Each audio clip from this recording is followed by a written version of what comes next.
Денешната пресуда на поранешниот воен командант на босанските срби, генерал Радко Младич, е една од најважните на Хашкиот трибунал за воени злосторства во поранешна Југославија.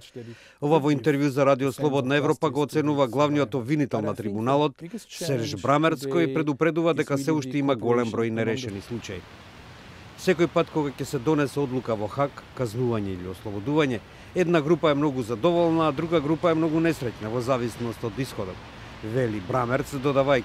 I think it very much shows that the underlying problems which were present in the communities in the former Yugoslavia before the war are still very much there. And this is, of course, a very unfortunate reality. You know, we are always confronted with this question if we think that we have contributed positively to reconciliation or if the opposite is the case. And my answer is always to say, well, justice alone can never achieve reconciliation. Reconciliation has to come from within a society, has to be initiated by the civil society, by survivors, by perpetrators, by responsible politicians.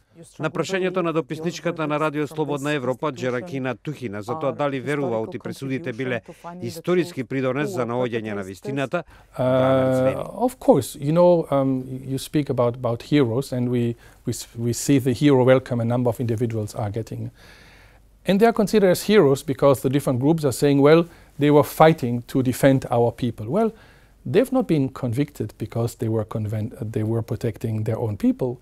They were convicted because they violated the Geneva Convention. If there is a war, there are a number of rules which have to be respected. So if an important number of individuals from all sides have been convicted at this tribunal, it's because they violated the Geneva Convention by executing prisoners, by destroying homes and villages, by forcibly displacing 10,000 and 10,000 of persons, by allowing the soldier to commit massive rapes against the other groups. Брамерц при тоа нагласува дека единствените херои се оние кои преживеале и кои покрај фактот дека нивните семејства се убиени, живејќи 25 години во тешки услови, се уште се храбри да дојдат и да сведочат против тие лица. Тој вели дека работата треба да продолжи и во наредните години, со оглед на тоа што само во Босна и Херцеговина има 5000 лица под истрага, многу мина во врска со Сребреница. Од нив, како што прецизира, 300 се за големи кривични дела.